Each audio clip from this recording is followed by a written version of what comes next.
27절로 28절입니다. 무릇 주를 멀리하는 자는 망하리니 음녀같이 주를 떠난 자를 주께서 다 멸하셨나이다. 하나님께 가까이함이 내게 복이라. 내가 주 여호와를 나의 피난처로 삼아 주의 모든 행적을 전파하리이다. 28절 한 번 더 읽어드립니다. 하나님께 가까이함이 내게 복이라. 내가 주 여호와를 나의 피난처로 삼아 주의 모든 행적을 전파하리이다. 아멘. 저는 이 말씀을 한 3개월 전에 이 시편 73편을 한번 강의한 적이 있습니다. 자, 그런데 오늘 이 시편 73편을 다시 조명해 보고자 합니다. 자, 이 시의 저자는 아삽이라고 하는 분이신데, 이 성경에서 아삽이라고 하는 사람은 약 4사람이 등장이 되고요. 그래서 이 아삽이라고 하는 분은 어떤 시대에 살았는가? 다윗과 이 솔로몬 시대에 이 창량대 악장, 또 대장으로 살았던 사람임을 알 수 있습니다. 또 이 아삽이라고 하는 인물에 대한 이름을 역대상 16장 5절에도 역시 등장합니다. 이 아삽이라고 하는 분은 이 음악에 대해서 아주 능통하고요. 또 참 잘한 사람이고요. 그리고 시에도 능한 사람이었습니다. 이 아삽이라고 하는 분의 이 시는 총 12편의 시를 그가 기록하고 있습니다. 그런데 이 아삽을 살펴보면 다른 그의 시들을 이렇게 보면 상당히 하나님 앞에 깊이 들어간 사람이라는 것도 알 수 있습니다. 그런데 오늘 본문의 말씀을 보니까 그가 그 딜레마에 빠졌어요. 어떤 딜레마냐면 그 악인의 형통함을 보고 그가 딜레마에 빠진 것입니다. 악인들을 보니까 그들은 오히려 형통하고 죽을 때도 편하게 죽고 또 이 땅에서 정말 잘 사는 거예요. 그 모습을 보면서 이 아삽은 상당히 혼란스러웠습니다. 그런데 이 아삽이 더 힘들었던 것 중에 하나는 바로 이 아삽과 아예 갭이 지금 아예 동떨어지고 좀 멀리 있는 사람이 아니라 가까이에 있는 사람이었다는 것입니다. 그래서 이 가까이에 있는 사람이 그를 조롱하고 또 그를 볼 때 그 눈빛만 봐도 자기를 비웃는 듯한 모습을 아삽은 보았어요. 그래서 아삽은 이 부분에 대해서 상당히 고통스러워했습니다. 자, 시인은 오히려 이 악인의 형통함을 보면서 좌절하고 심지어는 이 3절의 말씀을 보면 이렇게 말합니다. 내가 악인의 형통함을 보고 오만한 자를 질투하였음이로다. 이렇게 말합니다. 여기서 이제 악인의 형통함을 보고 오만한 자를 질투했다. 이렇게 말합니다. 근데 이 질투라는 단어를 시브리 말로 보면 이 카나라고 하는 단어인데요. 이 카나라고 하는 단어는 이 기본어 자체가 열심이란 뜻이에요. 열심. 이 질투가. 그래서 이 질투가 이 열심이란 단어를 기본 어근으로 쓰고, 그런데 이 질투라는 말은 샘낸다라는 것입니다. 샘내다라는 뜻입니다. 그래서 그는 오히려 이제 악인의 형통함을 보고 자기 자신을 비교하기 시작해요. 여러분, 이 심리학자들이 제일 우리 정신병학계에서 가장 힘든 것 중에 하나가 뭐냐면 바로 비교라는 것입니다. 여러분이 가지고 있는 것과 남이 가지고 있는 것을 비교하면서부터 불행은 시작이 됩니다. 여러분, 행복에 대한 정의가 뭘까요? 만족이잖아요. 근데 여러분들이 이 불행해지려고 하는 사람은 없어요. 모두 다 행복해지고 싶어요. 행복해지려고 하다 보니까 불행해지는 거죠. 근데 불행해지려고 하는 사람은 없다는 것입니다. 그러면 이 행복의 정의가 무엇일까라고 했을 때 심리학자들은 만족해라라고 하는 것입니다. 그런데 무엇을 만족하냐라는 것인데 이제 그들의 한계가 거기서 딱 멈춰요. 네가 있는 것 가지고 만족해라. 근데 나는 없잖아요. 없으니까 이 부족하니까 불만이 일어나고 불평이 일어나는 것이거든요. 근데 이 아삽은 지금 이 악인과 이 자기 자신을 비교해 보기 시작을 했어요. 자기는 정말 열심히 신앙생활하고 믿음생활 하는데 하나님 앞에 정말 열심히 하는데 저 사람은 이 열심히 안 해요. 기도도 안 해요. 그런데 복을 받아요. 정말 형통한 걸 보는 겁니다. 그 순간에 그는 딜레마에 빠질 수밖에 없었어요. 여기서 영적인 것이 뭔지 아십니까?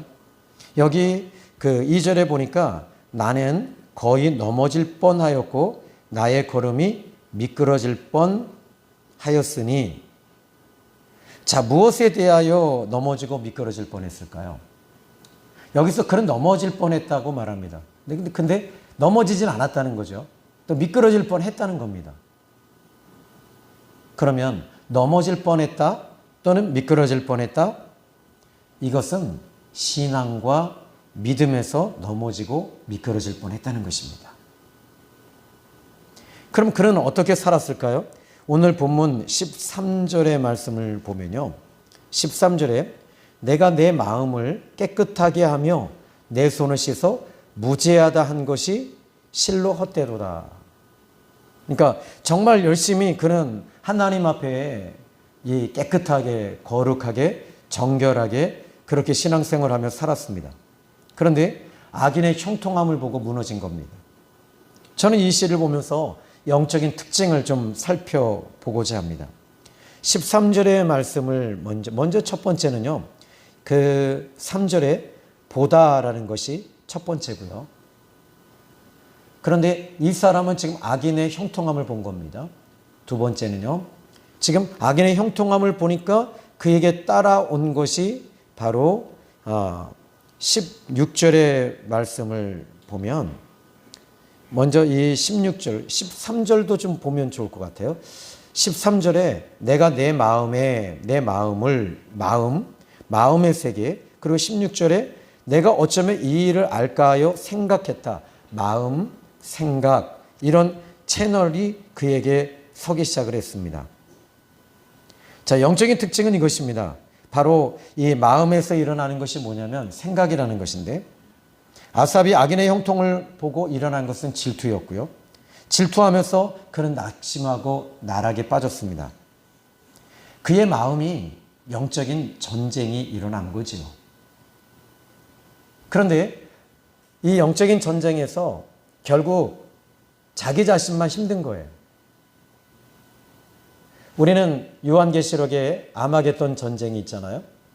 아마겟돈 전쟁에 이제 마지막 때에 일어날 전쟁을 성경은 예시하고 예고합니다. 그런데 그 영적인 전쟁에서 3만 명, 약 이제 한 3억이라고 하는 이 숫자가 이스라엘을 향해서 진격을 합니다. 우리는 이렇게 보이는 전쟁이 아니라 보이지 아니하는 내 마음의 전쟁이 일어나고 있는 거죠. 여러분들이 힘든 것 중에 하나가 저 사람 잘못했으면 하나님께 혼내야죠. 매 맞아야죠. 징계 받아야죠. 망해야 되잖아요. 그런데 잘 되잖아요. 그럼 도대체 그 이유가 어디 있을까요? 하나님의 입장에서 하나님의 시야로 살펴보면 하나님께서는 그럼에도 불구하고 이 악인들에게 기회를 주고 계시는 거예요. 그만큼 하나님은 마음이 넓으세요. 그만큼 사랑하세요. 하나님은 저와 여러분은 지금 다 의인이 되셨잖아요. 바로 오직 의인은 믿음으로 말미암아 살리람과 같으니라. 이제 저와 여러분들은 예수님을 믿고 죄사함을 받아서 의인이 됐습니다. 그럼 그 전에는 어떤 사람들이었습니까? 전에는 여러분들도 여전히 세상 사람이고 시체 사람이며 악인들이었습니다. 제가 너무 단도직입적으로 찔렀나요? 예수 믿기 전에 저도 악인이었습니다. 참 못된 사람이었고요. 또 이 말로 많은 상처를 주고 또 행동으로 주고 정말 내가 봐도 나는 지옥에 10번, 100번, 1000번 가도 마땅한 사람이었습니다. 그런데 하나님의 은혜 가운데 하나님께서 저를 기다려주셔서 베드로후서 3장 8절에도 말씀하시잖아요. 그죠? 하나님은 오래 참으사 아무도 멸망하지 않기를 원하신다. 다 회개하기를 원하신다. 이렇게 말씀하고 계셔요. 그러니까 하나님의 은혜 가운데 제가 예수님을 믿고 처음 예수님 믿었을 때 얼마나 교회 나왔는데 눈물이 그렇게 나는지요. 도대체 이유가 없는 거예요. 교회 왔는데. 무엇을 느꼈냐면 저는 하나님의 사랑을 느꼈습니다. 하나님의 사랑을 느꼈고 하나님의 사랑을 받았어요. 그것이 저에게는 감격의 눈물이었습니다. 이 악인의 형통함을 보면서 하나님께서는 그럼에도 불구하고 이 악인들을 심판하지 아니하시고 기다리고 계시는 거예요. 자, 그러면 여기서 지금 이 영적인 전쟁이 아삽이라고 하는 사람, 이 사람은 정말 찬양 대장이었고 성가 대장이었습니다. 또 이스라엘에 있어서 이 다윗과 솔로몬 시대에 상당히 영향력이 있는 인물이었음에도 불구하고 그는 자기보다 더 형통한 사람을 본 겁니다. 결론을 얘기할까요? 사탄은요, 여러분 이 부분을 우리가 윤리적으로 또는 심리학적으로 접근해서는 안 된다는 겁니다. 아삽은 지금 단지 인본주의적으로, 인간학적으로 또는 인간론적으로 그 악인을 본 겁니다. 그런데 여기서 영적인 전쟁터다, 우리의 심령이. 그렇다면 사탄은 지금 이 아삽에게 악인의 형통함을 보게 만들고 있다는 거죠. 사단의 목적이 뭡니까? 아삽을 무너뜨리는 것입니다. 그가 가난해지고 실패하고 무너지는 것이 목적이 아니라 하나님을 떠나게 하는 것이 이 사탄의 목적이에요. 우리는 성경에서 이 창세기 3장 6절의 말씀을 보시면 뱀이 들짐승 중 가장 간교하더라 이렇게 말합니다. 그리고 이 뱀이 이 하나님이 참으로 이 열매를 먹지 말라 하시더냐? 참으로라는 단어를 쓰고 있습니다. 하와의 마음에 의심을 넣어주기 시작을 했어요. 그리고 이것을 먹으면 너는 하나님이 될 거야. 하나님처럼 될 거야. 그래서 하나님께서 이 선악과를, 이 열매를 가려놓으신 거야. 먹으면 안 된다고 하신 거야. 지금 하와에게 있어서 이 뱀이라고 하는 이 파충류가 등장을 했습니다. 근데 사탄은 뱀의 모습이 아니에요. 그런데 사단은 이 뱀을 도구로 쓰고 있었습니다. 그런데 이 뱀의 특징이 뭡니까? 이 혀가 두 갈래로 나와 있고요. 그리고 간교한 짐승입니다. 사단은 간교한 존재입니다. 이것이 코드가 맞았던 거예요. 코드가 맞기 때문에 사단은 뱀을 도구로 이용했던 것입니다. 그런데 아담에게 오지 아니하고 하와에게 찾아왔습니다. 아담의 약점은 하와였고요. 그리고 이 하와의 특징이 또 하나 더 있죠. 여러분 늘 하는 얘기지만 남자와 여자의 차이점이 있죠. 남자는 우락부락하고 근육이 있고 그리고 식스팩이 있고, 저희 교회 장로님이나 우리 안수 이사님 집사님들은 식스팩이 있으신가요? 어느 날 제 배는 팔걸이가 돼 있더라고요, 이렇게. 그래서 요즘에 이 체중을 줄이려고 하고 이 한 끼를 한 끼 덜 먹고 그리고 계속 운동을 합니다. 근데 운동할 때도 힘든 건 또 못하겠더라고요. 근데 남자의 이 상징적인 의미는 근육이잖아요. 근데 이 근육이고 여자의 상징적인 의미, 심벌은 뭘까요? 부드러움이잖아요. 저희 교회 집사님들은 부드럽습니다. 아유, 상당히 부드러워지셨어요. 말도 언어도 부드러워집니다. 근데 이 나이가 들고 갱년기가 되면 어느 날 보니까 딱 옆에 있는 사람이 내 친구 같아요. 여보 밥 먹었어? 밥 먹어! 하는 목소리가 어느 날 상냥스러운 아내의 목소리가 아니라 이 남자의 목소리가 나옵니다. 자, 여러분 이게 있어요. 이 뱀은요, 뱀의 특징이 뭐죠? 꾸불꾸불하게 부드럽잖아요. 연체 동물이잖아요. 파충류이면서 연체 동물입니다. 그러니까 이 뱀은 뼈가 없을 정도로 이렇게 꾸불꾸불하게 잘 다녀요. 여자의 특징이 뭐죠? 부드럽게 꾸불꾸불하잖아요. 여러분들은 어떠신가요? 이 33, 23, 33인가요? 33, 34, 34인가요? 자, 그런데 이렇게 부드러움이 하와에게는 늘 남편 아담만 보고 있었어요. 그런데 부드러운 뱀이 딱 오니까 자기하고 잘 맞는 거예요. 자기하고 잘 맞으니까 어떻게 돼요? 말이 통하는 거예요. 여러분 부부지간에도요, 정말 힘든 게 뭔지 아십니까? 말이 안 통해요. 말이 통해야 되는데 말이 안 통합니다. 지금 남편들은 이 특징이 뭐냐면 이 들어주는 것보다는 그냥 몇 마디 하고 쉬는 걸 원해요. 남자분들 안 그러세요? 솔직한 얘기로 남자의 특징은 이 듣는 것에 대해서 스트레스를 받아요. 우리 교회 우리 장로님, 안수 집사님, 집사님들은 아닙니다. 들어주길 정말 잘하세요. 아멘. 이제 오늘 밤부터 이제 대화가 될 겁니다. 집에서 이제 대화가 될 거예요. 근데 대화를 한답시고 하다가 싸우지 마시고 자기 주장하지 마시고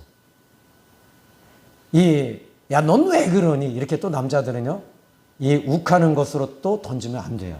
그래서 부드럽게 이야기하시면 돼요. 근데 하와는 늘 우락부락한 남편 아담을 보다가 뱀을 보니까 부드러워. 뭔가 통해요.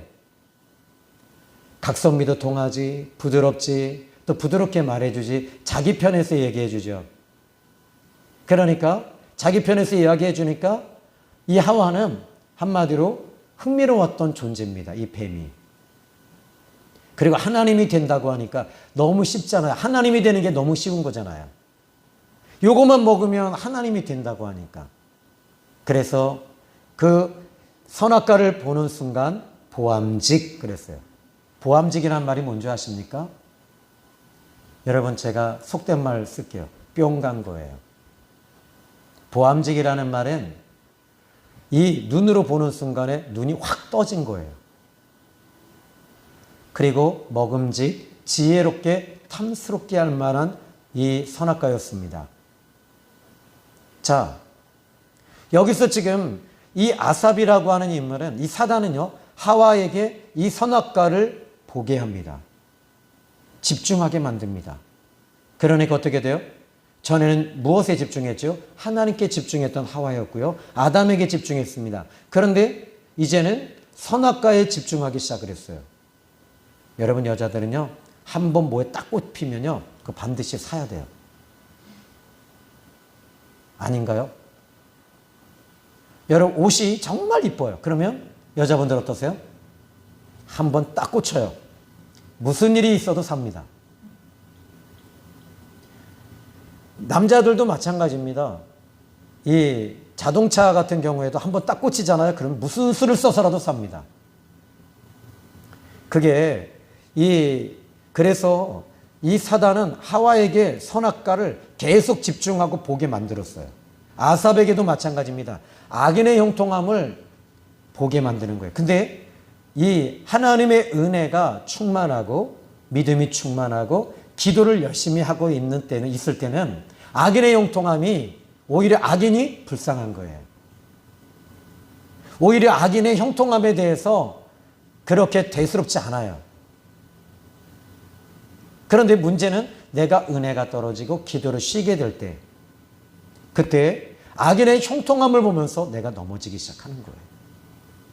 아삽은 왜 이렇게 그가 악인의 형통함을 보았을까요? 저는 간단하게 말합니다. 아마 아삽은 기도를 쉬고 있었을 거예요. 기도를 쉬면 여러분 과거에 있었던 일들이 들고 일어납니다. 여러분의 상처가 들고 일어납니다. 여러분의 과거의 아픔들이 일어나고 또 이 여러분들이 정말 힘들었던 일들이 그 부분을 여러분들의 이 마음속을 괴롭히기 시작하는 거예요.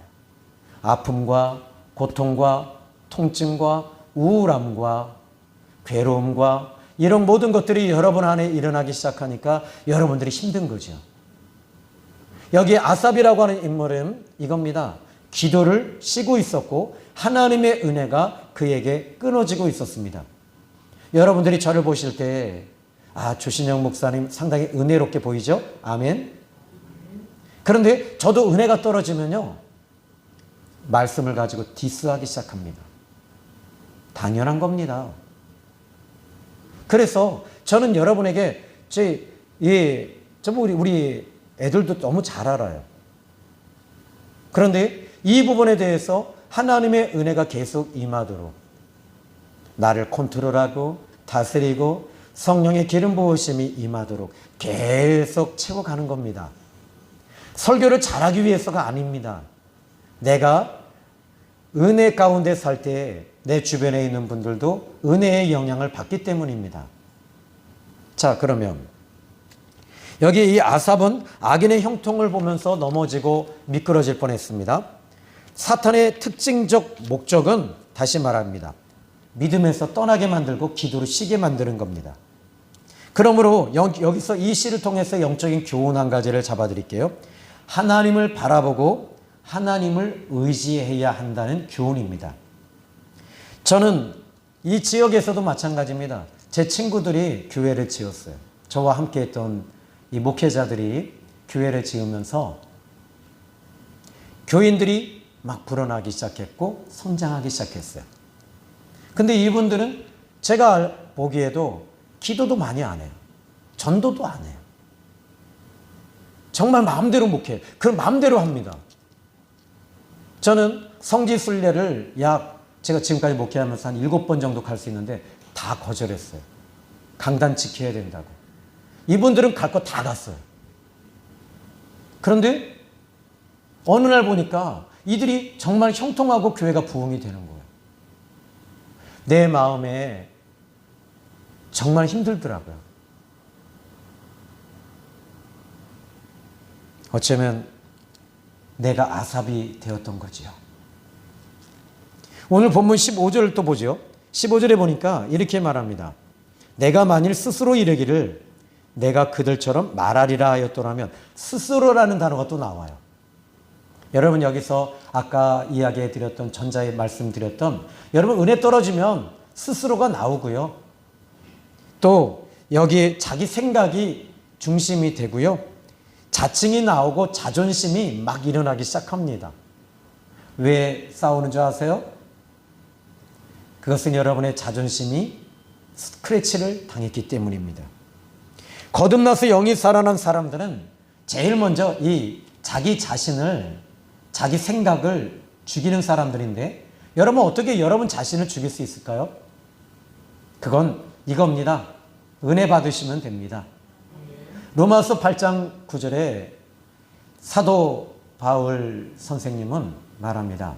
만일 너희 속에 하나님의 영이 거하시면 육신에 있지 아니하고 영에 있나니 누구든지 그리스도의 영이 없으면 그리스도의 사람이 아니라. 우리 속에, 우리 마음 속에 성령이 계셔야 된다는 거죠. 그래야지 육신에 있지 아니하고 영에 있는 겁니다. 육신의 생각은 로마서 8장 5절로 6절에도 말합니다. 만일 이 육신의 생각은 사망이요 영의 생각은 생명과 평안이니라. 자, 이제 그러면 오늘 말씀을 이제 바로 정리를 좀 할게요.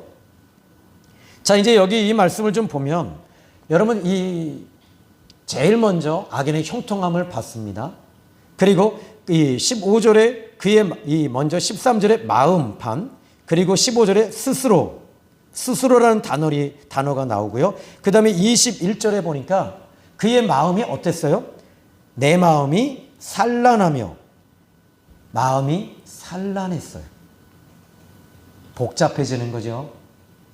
여러분들이 왜 이렇게 복잡할까요? 왜 그렇게 생각이 많죠? 그 이유는 간단합니다. 예수님 믿으면 죄사함 받잖아요. 죄라고 하는 것은 참 복잡하게 만들어요. 그리고 묶어버려요. 그런데 이 죄를 푸는 것은 예수님의 십자가 앞에 나와서 울어 제끼십시오. 그리고 우십시오. 하나님 앞에 나와 회개하십시오. 예수님의 피를 묵상하면서 피뿌림이 여러분에게 임하고 예수님의 그 은혜가 여러분에게 임하는 순간에 우리 예수님께서 마태복음 4장 17절에 비로소 이르시되 회개하라 천국이 가까이 왔느니라, 이렇게 천국이 너에게 이르렀느니라, 이렇게 말씀하셔요. 여러분, 천국이 임하면 아주 단순해져요. 천국이 여러분에게 임하면 단순해집니다. 여러분들이 복잡한 것은 간단합니다. 지금 복잡하다라는 건 무거워졌다는 얘기예요. 가벼워지십시오. 어떻게 가벼워집니까? 예수의 피로써 가벼워지시기 바랍니다. 예수 십자가에 흘린 피로써 그대는 씻기어 있는가? 예수의 피로, 여러분 믿음으로 예수의 피를 통해서 씻으십시오. 그러면 여러분의 복잡한 생각들이 이것이 힘을 잃고 소멸되어지기 시작하면서 여러분의 마음판이 밝아지기 시작할 거예요. 지금 저는 책을 2권을 쓰고 있습니다. 근데 책을 2권을 쓰고 있는 가운데 그 두 번째 책은 이겁니다. 이 짜투리 영성이라고 하는 책인데요. 근데 거기에 죽음의 영과 생명의 영이라고 하는 이런 이 주제를 하나를 오늘 이 강단에 서기 전에 제가 다시 한번 좀 점검을 좀 해봤는데, 제가 청년 때 죽으려고 한 적이 있어요. 동맥을 끊어봤어요. 그런데 왜 그랬냐면 너무 무거운 거예요. 너무 힘들었어요. 내가 감당하기가 너무 무거웠어요. 진짜 죽을 것 같았어요. 그래서 내 마음에서 일어나는 음성은 이 꼴 저 꼴 보지 말고 더 이상 이 땅에서 사람들 괴롭히지 말고 죽자. 그리고 동맥을 끊었어요. 근데 피는 뭉글뭉글 올라오는데 그때 하나님의 음성이 들렸어요. 아들아, 죽지 마라. 딱 한마디. 이 안에서 들리는 거예요. 그리고 저는 부처님인 줄 알았어요. 그래서 나무아미타불을 했는데 나무아미타불을 하고 번지수가 좀 틀린 것 같았어요. 아들이라고 그래요. 그래서 이상했어요. 왜? 교회를 안 다녔으니까 아예. 그리고 나서 그걸 무시하고 다시 면도칼을 들어서 다시 내리치려 하는 순간에 또다시 들려요. 아들아, 죽지 마라. 죽을 힘을 다해 살아라. 살아라. 살아라. 그 순간에 너무 신기했어요. 그 음성이. 그리고 나서는 갑자기 산에서 저희 인천시 강화군 온수리 65-1번지가 과수원인데요.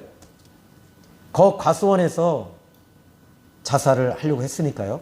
갑자기요.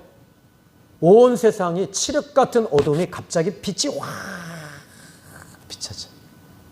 반짝 반짝 반짝 반짝 반짝 반짝. 그리고 내 생각이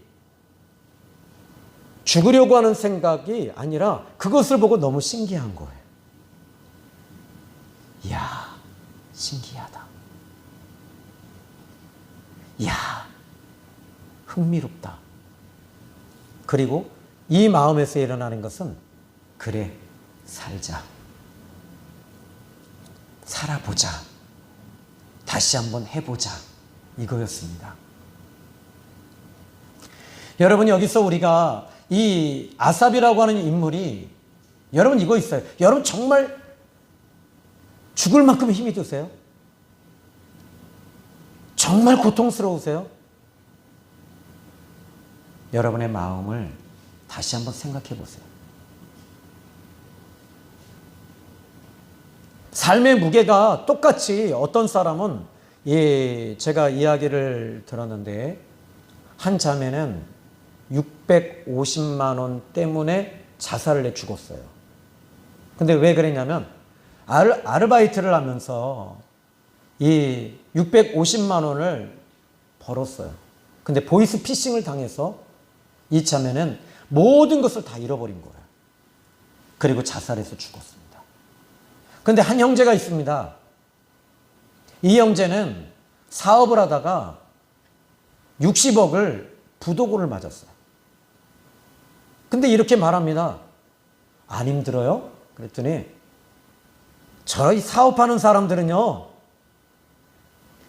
이렇게 잃어버릴 때도 있고요, 망할 때도 있어요. 잘 되겠죠. 그래도 목사님이 계시잖아요. 저 기도해 주실 거 아니에요? 당연하죠. 목사님 기도해 주실 텐데 뭐가 걱정이 돼요? 저 또 일어납니다. 여러분 삶의 무게를 대하는 태도와 자세가 다르잖아요. 여러분 650만 원의 가치와 60억의 가치 누가 더 큽니까? 이 본질적으로 따지면 60억이잖아요. 근데 600만 원의 가치를 이 자매는 너무 크게 둔 거예요. 거기에 완전히 포커스를 맞췄습니다. 650만 원은 내 생명이라고 생각을 했고 이 사람은 60억보다 더 중요한 것이 무엇인가라고 했을 때 자기는 다시 일어난다는 거예요. 여러분 사업하는 사람들 여러 번 뒤집어 엎습니다. 근데 또 다시 일어나는 거예요. 여러분 정말 힘드세요? 거기에 집중하지 마세요. 아삽은 악인에게 집중했습니다. 하나님께 집중하시길 주님의 이름으로 축복합니다. 그러면 오늘 본문 27절 볼까요? 먼저 여기 오늘 본문에 23절 한번 여러분이 같이 한번 읽어보면 좋을 것 같거든요. 23절입니다. 이것이 여러분에게 위로가 되셨으면 좋겠어요. 시작. 내가 항상 주와 함께하니 주께서 내 오른손을 붙드셨나이다. 아멘. 아삽이 이제 무엇을 발견했냐면 내가 항상 주와 함께하니, 그런데 이것을 역으로 보니까 하나님이 나와 함께 하시는 것을 보기 시작했던 거예요. 이게 믿음이에요. 이게 신앙이에요. 그리고 28절에 말합니다. 한번 이제 여러분 아까 오늘 본문에 이 말씀인데요. 한번 읽어봅시다. 같이 시작. 하나님께 가까이함이 내게 복이라.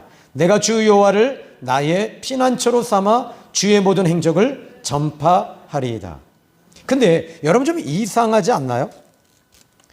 목사님 또 뭐가 이상하세요? 이제 말씀 빨리 정하지, 끝내시지. 여기서 주라는 단어가 1절부터 시작을 해서요, 이 17절까지 안 나와요.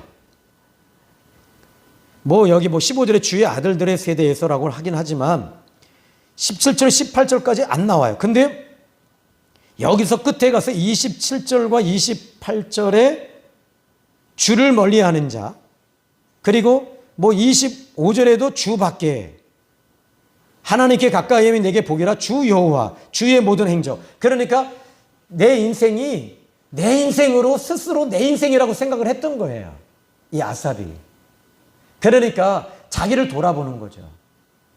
자기의 삶을 돌아보고 자기의 생애를 돌아보기 시작을 했던 거죠. 그런데 인생의 주인을 우리는 이제 바꾸셔야 됩니다. 여러분 인생의 주인은 예수 그리스도이십니다. 우리 하나님이 인생의 주인이십니다. 그러니까 이제 여러분들은 이렇게 고백하셔도 됩니다. 배째라. 주님께 맡기셨잖아요. 베드로전서 5장 7절에 말합니다. 너희 염려를 다 주께 맡겨 버려라. 주님이 계신데 아멘. 오늘 저는 여러분들이 이번 한 주간도 분명히 삶이 녹록하지 않을 겁니다. 사업도 힘드실 겁니다. 직장 생활에서 사람들이 너무 괴롭힐 겁니다. 그런데 인생의 주인은 여러분이 아니세요. 바로 우리 하나님이 주인이 되시는 겁니다. 여러분들이 오병이어의 기적을 일으키려고 하지 마십시오. 풍랑을 잔잔하게 하려고 여러 몸부림치지 마십시오. 홍해를 가리려고 하지 마십시오. 주님이 하시는 거예요. 여러분이 이 시간에 볼 수 있는 건 뭡니까? 주님께 집중하는 순간에 하나님을 가까이 함이 내게 복이다. 여러분, 우리 예수님은요, 예수의 비밀이 있습니다. 예수님의 비밀은 하나님을 가까이 하신 거였어요. 요한복음 14장 11절에 내가 아버지 안에 거하고 아버지께서 내 안에 거하시는 것을 너희가 알지 못하느냐, 이렇게 말씀하시고, 또 20절에는 그날에 내가 아버지 안에, 아버지가 내 안에, 너희가 내 안에, 내가 너희 안에 거하는 것을 알게 되리라, 이렇게 말씀하시면서 예수님의 비밀은 아버지 안에 계셨던 거예요. 아버지와 아주 가까이 하신 분이에요. 아예 그냥 그분 안에 살았어요. 그리고 요한복음 14장 20절에 이제 마지막 때에는 바로 예수님이 십자가에 죽으시고 부활하신 후에는 그날에는 내가 네 안에, 네가 내 안에, 이렇게 말씀하시면서 내가 네 속에 살게 하면서 아예 들어와 버리시는 거예요. 이 부분을 요한일서 4장 13절에 그러므로 우리에게 성령을, 그의 성령을 우리에게 주심으로 우리가 그 안에, 그가 우리 안에 거하시는 것을 너희가 알 수 있으리라, 이렇게 말씀하시면서 이제 하나님 안에 아주 가까이 들어가는 비밀이 뭐냐? 성령 받으시는 거예요. 아멘. 기도하십시오. 그리고 승리하시기를 주님의 이름으로 축원합니다. 이제 제발 여러분 문제 좀 그만 봅시다. 근데 저도 문제 봐요. 저도 그래요. 뭐 자빠지고 쓰러지고 넘어지고 깨지고 터지고, 잠 못 자서 마그네슘 먹고, 저도 마그네슘 먹어요. 수면 영양제도 먹어요. 그런데 이게 있어요. 왜냐하면 뭐 새벽 기도에 항상 저는 맞춰져 있으니까 뭐 빨리 자야지 짜야지 하면서 이게 예민해지니까. 그런데 여러분 좀 맡기십시오. 아멘. 이번 한 주간에 여러분 근심이 많으면 기도 좀 많이 하세요. 지금 옆에 있는 아내한테 잔소리하지 마시고, 나이 들면 남편들이 잔소리가 많아져요. 그죠, 사모님? 그래서 요즘에는 그냥 제가 제 아내 수술하고 그래서 많이 도와주려고 애를 씁니다. 더 늦기 전에 제 아내한테 더 많이 갚아줘야지. 우리 남편들만 좀 따라합시다. 아내에게 많이 갚겠습니다. 여보, 따라하세요. 여보, 잔소리 이제 안 할게. 당신 하는 이야기는 잔소리가 아니라 보약이야. 잔소리 좀 해줘. 아멘. 기도합니다. 하나님 아버지, 감사합니다. 오늘 말씀을 통해서 또 하나님을 가까이 해야 할 아삽이 하나님을 멀리 했습니다. 오히려 하나님 기도하는 기도 생활을 끊었더니 악인의 형통함을 보고 세상을 보고 문제를 보며 근심하며 미끄러질 뻔하고 자빠질 뻔하고 넘어질 뻔했다고 합니다. 하나님, 어쩌면 우리와 똑같은지요. 아버지 하나님, 이 시간에 주님을 가까이 하기를 원합니다. 성령님 임하여 주옵소서. 예수님의 이름으로 기도했습니다. 아멘.